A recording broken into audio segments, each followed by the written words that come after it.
शिवरात्रि सभी लोग शिव शंकर की शादी के रूप में सेलिब्रेट करते हैं, उनकी एनिवर्सरी के रूप में सभी लोग मनाते हैं। कुछ ऐसी भी अनसुनी बातें हैं जो हम लोगों को नहीं पता, कुछ लोगों को शायद पता हो। शिवरात्रि वाले ही दिन शिव जी प्रकट हुए थे। एक कहानी है जो मैं आज आप लोगों को सुनाऊंगा। और शिव जी की बारात बहुत ही अलबेली बारात थी। कैसे वो सजे, कैसे उनका श्रृंगार हुआ, भूत प्रेत गण आदि सब मस्ती में उनकी झूमते हुए आए। भूत प्रेत की भी एक कहानी है कि आखिर उनकी शादी में क्यों भूत प्रेत आते हैं। कोई भी भला अपनी शादी में भूत प्रेत को नहीं बुलाएगा, लेकिन शिव जी ने उन्हें बुलाया। उसका भी एक रीज़न है, वो भी मैं बताऊंगा आज आप लोगों को। और इस कहानी में मैं आज आप लोगों को बताऊंगा कि ब्रह्मा जी की पूजा क्यों नहीं होती है। इसका भी लेना देना है इसी कहानी से।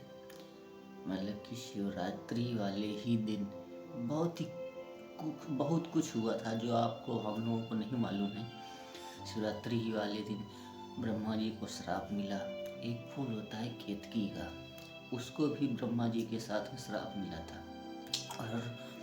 और एक खास बात शिवरात्रि की रात को शिव जी की उत्पत्ति हुई थी। शिव जी प्रकट हुए थे।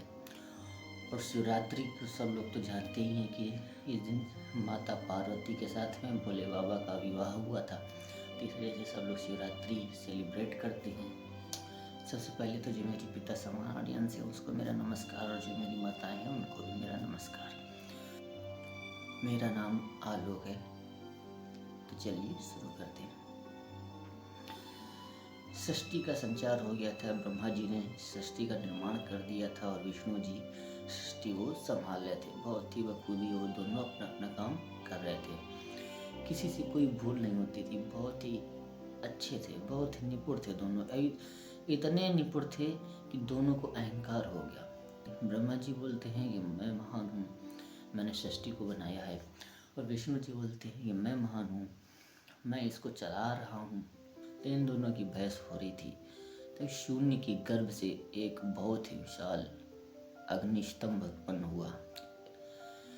उस अग्नि स्तंभ से एक आवाज आई कि आप दोनों में से जो भी मेरा छोर ढूंढ लेगा वो सबसे ज्यादा महान है। ब्रह्मा जी बोले मैं ऊपर जाता हूँ, मैं ऊपर इसका अंत ढूंढ के आता हूँ। विष्णु जी बोले मैं नीचे जा रहा हूँ, मैं इसका शुरुआत ढूंढ के आता हूँ। ब्रह्मा जी ने हंस का रूप लिया और वो ऊपर की ओर उड़ गया। विष्णु जी ने वराह अवतार लिया। वराह अवतार लेकर वो नीचे पाताल की ओर चले गए। तभी ब्रह्मा जी को एक केतकी का फूल दिखा। फूल से ब्रह्मा जी बोले कि देखो हम नीचे चलते हैं और विष्णु जी से बोल देंगे कि हमने इसका अंत ढूंढ लिया है, और आप भी मेरे साथ बोल देना, आप मेरा साथ दे देना। तो केतकी का फूल बोला ठीक है, हम भी आपका साथ दे देंगे। तो ब्रह्मा और केतकी के फूल दोनों लोग नीचे की ओर आते हैं। ब्रह्मा जी बोलते हैं विष्णु जी से कि हमने इसका अंत ढूंढ लिया है।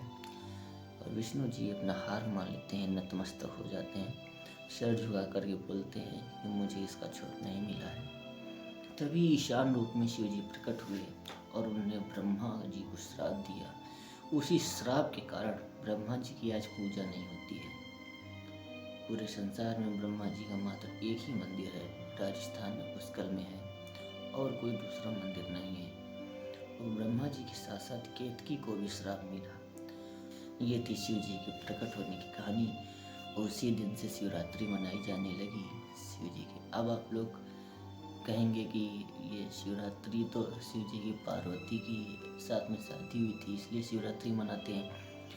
देखिए ये स्कंद पुराण के ईशान संहिता में लिखा हुआ है। ईशान संहिता पाठ है स्कंद पुराण का, उसी में ये बात लिखी हुई है, ये कहानी। तो ये मैं नहीं कह रहा हूँ, ये लिखा हुआ है। और ऐसा भी मान के चलो हो सकता है कि जिस दिन शिव जी की उत्पत्ति हुई थी, जिस दिन शिव जी प्रकट हुए थे, उसी दिन उनकी शादी भी हुई होगी। शिव जी सती के विरह में वैराग्य ले चुके थे। संन्यास ले चुके थे। सृष्टि का पूरा संतुलन डगमगा गया, स्तंभ की तरह हो गई थी, जड़ हो गई थी, बिल्कुल कोई उसमें जान नहीं थी सृष्टि में। सृष्टि के पुनः संचालन के लिए ब्रह्मा जी ने आदि शक्ति, पराशक्ति, माँ जगदम्बा की तपस्या की। ब्रह्मा जी ने जब आदि शक्ति की तपस्या की तो आई, प्रकट हुई, ब्रह्मा जी से बोला, भाई क्या बात है। ब्रह्मा जी ने बताया कि ऐसी ऐसी बात है। आदि शक्ति बोली कि ठीक है, मैं हिमालय राज के यहाँ पार्वती के रूप में जन्म लेती हूँ धरती पर, और मैं शिव जी से विवाह करूँगी। इसे शिव जी को पुनः जागृत करना होगा, शिव जी को वैराग्य से बाहर लाना होगा, और फिर मेरा उनके साथ में विवाह होगा। इधर आदि शक्ति माँ ने माता पार्वती के रूप में हिमालय राज के यहाँ जन्म लिया और बड़ी हुई।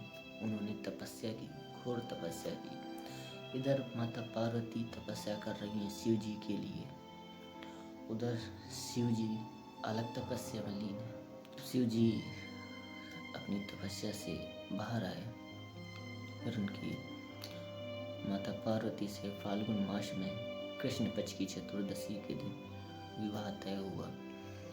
जब इधर विवाह तय हुआ तो सभी लोग खुश, देवी देवताओं खुश, पशु पक्षी खुश, भूत प्रेत खुश, राक्षस खुश, दानव खुश।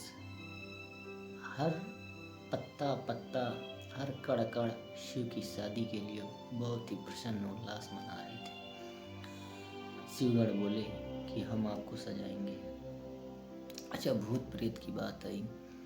भूत प्रेत की कहानी ऐसी है कि वो उनके शिव की बारात में क्यों आए थे। पहले नारायण की जब शादी हुई, सभी देवता जा रहे थे शादी में, भूत प्रेत राक्षस भी जा रहे थे, तो उनको रोक दिया गया। उनको इंद्र जी ने रोक दिया, बोले कि आप लोग नहीं जा सकते, आप लोग जाएंगे तो ये शुभ कार्य है, सब अशुभ हो जाएगा, आप लोग काफ़ी उत्पात मचाएंगे, आप लोग आ जाएंगे तो काफ़ी हाहाकार मच जाएगा, इसलिए आप लोगों का आना मना है। बोले कि अगर आप लोग आएंगे तो मैं आप लोगों को मार दूंगा।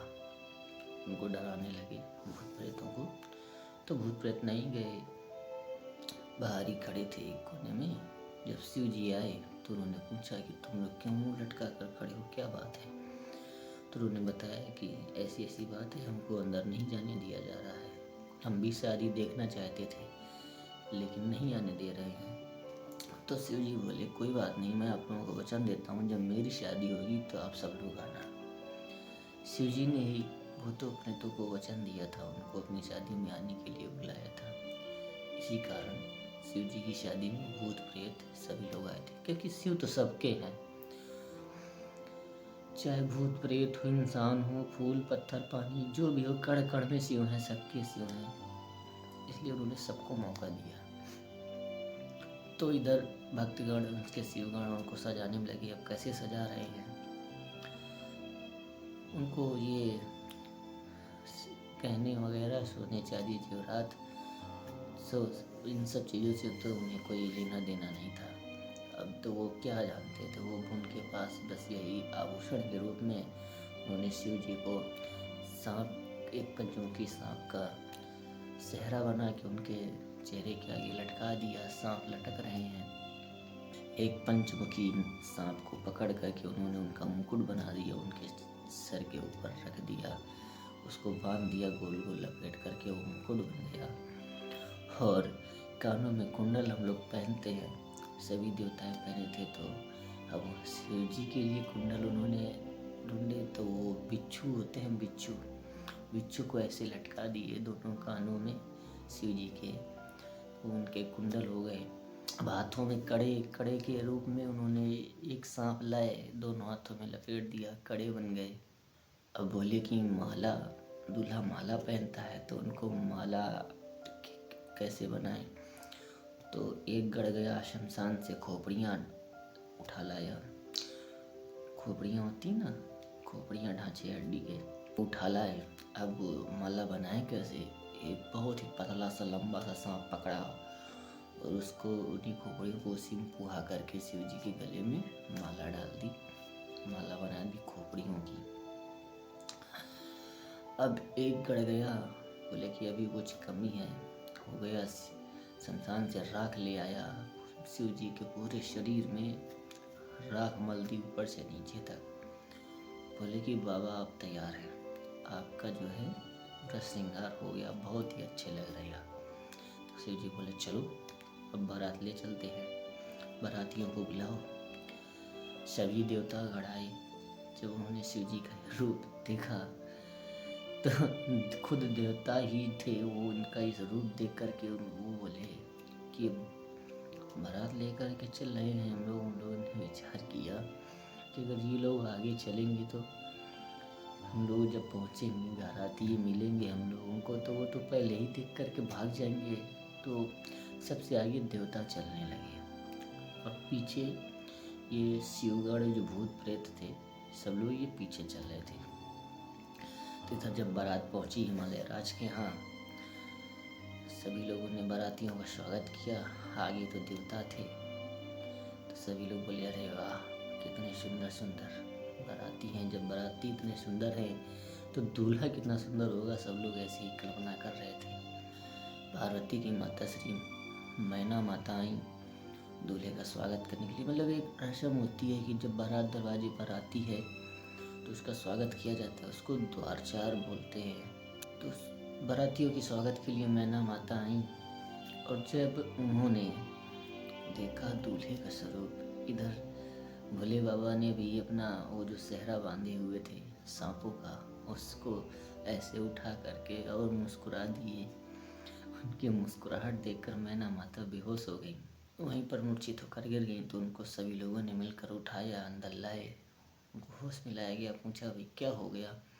तो उन्होंने कहा अरे ऐसा दूल्हा, ये तो अघोरी है, ऐसे अघोरी के साथ में आप लोग मेरी बेटी का विवाह करवा रहे हैं, ये शादी हरगिज़ नहीं हो सकती, मैं ये शादी नहीं होने दूंगी। मैं अपनी बेटी को लेकर के अग्नि में कूद जाऊंगी, समाप्त कर दूंगी अपनी बेटी को, लेकिन ऐसे अघोरी के साथ मैं अपनी बेटी की शादी कतई नहीं करूंगी। अब ये एक अलग समस्या उत्पन्न हो गई। बाराती दरवाजे पर खड़े और दुल्हन की माँ जो है शादी नहीं करने दे रही। देवता लोग आए भोले बाबा के पास, बोले कि अब आप एक मौका हमको दीजिए, अब हम आप लोगों का श्रृंगार करेंगे। बोले कि लो आप लोग भी कर लो।